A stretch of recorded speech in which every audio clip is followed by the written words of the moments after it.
नमस्कार विद्यार्थी मित्रांनो, अभ्यास अलर्ट या आपल्या यूट्यूब चॅनलवरती आपलं स्वागत आहे. तर विद्यार्थी मित्रांनो, आज आपण पाहणार आहोत 8 जून 2026च्या अत्यंत महत्त्वाच्या चालू घडामोडी. तर व्हिडिओ पहिल्यापासून शेवटपर्यंत पाहण्याचा प्रयत्न करा. अतिशय महत्त्वाचे आणि निवडक प्रश्न असणार आहेत जे की तुम्हाला कोणत्याही स्पर्धा परीक्षेमध्ये डायरेक्ट विचारले जाऊ शकतात. तर बघा, आजचा प्रश्न क्रमांक 1 आहे, फुटबॉल विश्वचषक 2026चे आयोजन कोणत्या देशात करण्यात आले आहे? तर बघा, अतिशय महत्त्वाचा प्रश्न आहे. याचं उत्तर आहे बघा ऑप्शन नंबर ए म्हणजेच अमेरिका, कॅनडा आणि मेक्सिको. तर इतिहासामध्ये पहिल्यांदाच अमेरिका, कॅनडा आणि मेक्सिको म्हणजेच 3 देशांमध्ये याचे आयोजन झालेले आहे. ओके, तर लक्षात ठेवा. चला बघूयात आपण. तर बघा, फुटबॉल विश्वचषक 2026 म्हणजेच फिफा वर्ल्ड कप 2026चे आयोजन संयुक्तपणे अमेरिका, कॅनडा आणि मेक्सिको या 3 देशांमध्ये करण्यात आले आहे. आणि बघा, इतिहासामध्ये पहिल्यांदाच हा विश्वचषक 3 देशांमध्ये एकत्र खेळवला जात आहे. तर बघा, हा जो विश्वचषक आहे तो 1 जून ते 19 जुलै 2026 या कालावधीमध्ये खेळवला जाईल. आणि यामध्ये सहभागी संघ आहेत बघा एकूण 48. या विश्वचषकाचा अंतिम सामना अमेरिकेतील न्यू जर्सी येथील मेलालाईफ स्टेडियमवरती खेळवला जाईल.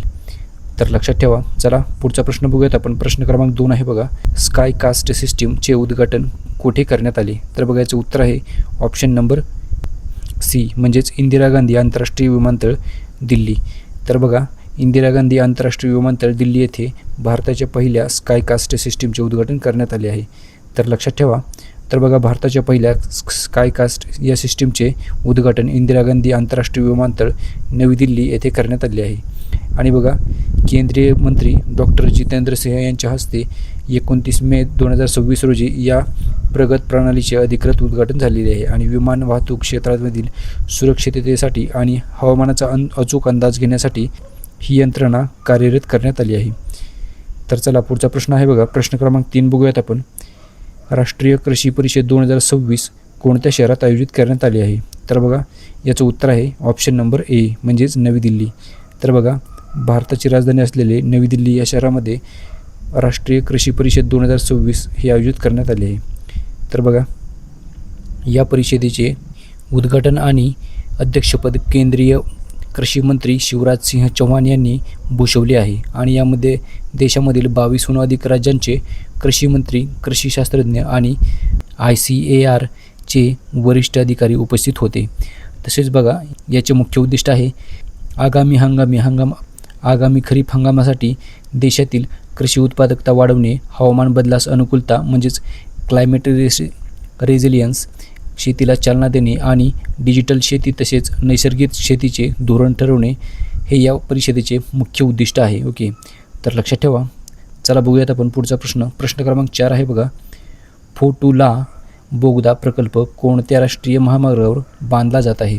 तर बघा, बोगद्याचं नाव आहे बघा फोटुला. ओके, लक्षात ठेवा. हा प्रकल्प NH01 म्हणजेच NH1 या मार्गावरती बांधला जात आहे. ओके, तर लक्षात ठेवा. चला बघूयात आपण. तर बघा, फोटुला बोगदा हा जो प्रकल्प आहे तो राष्ट्रीय महामार्ग क्रमांक 1 वर बांधला जात आहे. आणि हा महामार्ग श्रीनगर, कारगिल, लेह यांना जोडणारा अत्यंत महत्त्वाचा महामार्ग आहे. ओके, तर बघा, हा केंद्र सरकारने या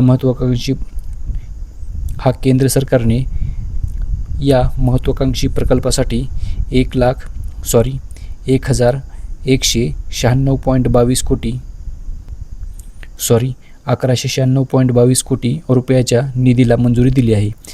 तर चला बघूयात आपण विद्यार्थी मित्रांनो.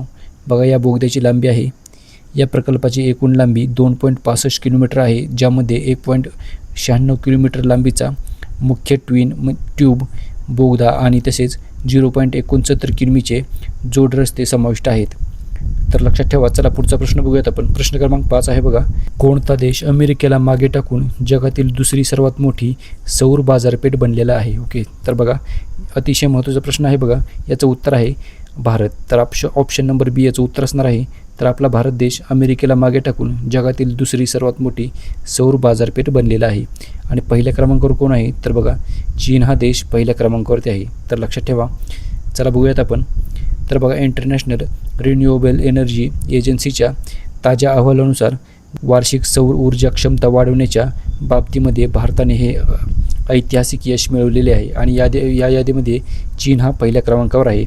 तसेच बघूयात आपण बघा, भारताने वार्षिक क्षमतेमध्ये 37 गिगावॅटपेक्षा जास्त भारताने वार्षिक क्षमतेमध्ये 37 गिगावॅटपेक्षा जास्त सौर ऊर्जेची भर घालत 34 गिगावॅट क्षमता वाढवणाऱ्या अमेरिकेला मागे टाकले आहे. तसेच बघा, या वाढीसह भारताची एकूण प्रस्थापित सौर ऊर्जा क्षमता 155 गिगावॅटपेक्षा अधिक झालेली आहे. बघा, केंद्र सरकारच्या PM सूर्यघर मोफत बिजली योजना आणि PM कुसुम यासारख्या महत्त्वाकांक्षी योजनांमुळे भारतातील घराघरांमध्ये आणि शेतीमध्ये सौर ऊर्जेचा वापर झपाट्याने वाढलेला आहे. आणि बघा, या नेत्रदीपक कामगिरीमुळे भारत जपानला मागे टाकून जगातील तिसरी सर्वात मोठी सौर ऊर्जा उत्पादक देश देखील बनलेला आहे. तर लक्षात ठेवा. चला पुढचा प्रश्न बघूयात आपण. बघा, प्रश्न क्रमांक 6 आहे, भारताने मे 2026मध्ये कोणत्या देशासोबत ब्रह्मोस सुपरसॉनिक क्रूज क्षेपणास्त्रांचा पुरवठा करार केला आहे? तर बघा, याचं उत्तर आहे ऑप्शन नंबर डी म्हणजेच व्हिएतनाम या देशासोबत भारताने मे 2026मध्ये ब्रह्मोस सुपरसॉनिक क्रूज क्षेपणास्त्रांचा पुरवठा करार केलेला आहे. तर लक्षात ठेवा. तर बघा, ब्रह्मोस हे एक सुपरसॉनिक क्रूज मिसाईल आहे आणि हे भारत आणि रशिया या दोघांच्या भागीदारीतून बनलेले आहे. तर लक्षात ठेवा. चला बघूयात आपण पुढचा प्रश्न क्रमांक 7 आहे बघा, केंद्रीय माध्यमिक शिक्षण मंडळाच्या म्हणजेच CBSEच्या अध्यक्षपदी कोणाची नियुक्ती झाली आहे? तर बघा, अतिशय महत्त्वाचा प्रश्न आहे. याचं उत्तर आहे बघा Prashant Sitaram Lokhande. Option number C याचं उत्तर असणार आहे. तर प्रशांत सीताराम लोखंडे यांची केंद्रीय माध्यमिक शिक्षण मंडळाच्या म्हणजेच CBSEच्या अध्यक्षपदी नियुक्ती करण्यात आली आहे. तर लक्षात ठेवा. चला पुढचा प्रश्न बघूयात आपण. प्रश्न क्रमांक 8 आहे बघा, उत्तर प्रदेशमधील लखनौ या ठिकाणी नौसेना शौर्य वाटिकेचे उद्घाटन कोणी केले आहे? तर बघा, याचं उत्तर आहे ऑप्शन नंबर सी म्हणजेच A आणि B. वरीलपैकी बघा, संरक्षण मंत्री राजनाथ सिंह आणि योगी आदित्यनाथ म्हणजेच उत्तर प्रदेश या राज्याचे मुख्यमंत्री आहेत. म्हणजेच राजनाथ सिंह आणि योगी आदित्यनाथ यांनी नौसेना शौर्य वाटिकेचे उद्घाटन केलेले आहे. कोठे? तर उत्तर प्रदेशमधील लखनौ या शहरामध्ये. लक्षात ठेवा. चला पुढचा प्रश्न बघूयात आपण. बघा, प्रश्न क्रमांक 9 आहे, मृदा शेतकरी वीर या सन्मानाने कोणत्या भारतीयाला अन्न व कृषी संघटनेतर्फे सन्मानित करण्यात आले आहे? तर बघा, अतिशय महत्त्वाचा प्रश्न आहे. याचं उत्तर आहे बघा वल्लू वन. ऑप्शन नंबर ए याचं उत्तर असणार आहे. तर वल्लू वन यांना मृदा शेतकरी वीर या सन्मानाने नुकतेच अन्न व कृषी संघटनेतर्फे सन्मानित करण्यात आले आहे. तर बघा, तामिळनाडूतील पोल्लाची जिल्ह्यातील वल्लूवन या प्रगतिशील शेतकऱ्याला अन्न व कृषी संघटनेने मृदा शेतकरी वीर म्हणजेच सॉईल फार्मर हिरो या सन्मानाने गौरवले आहे.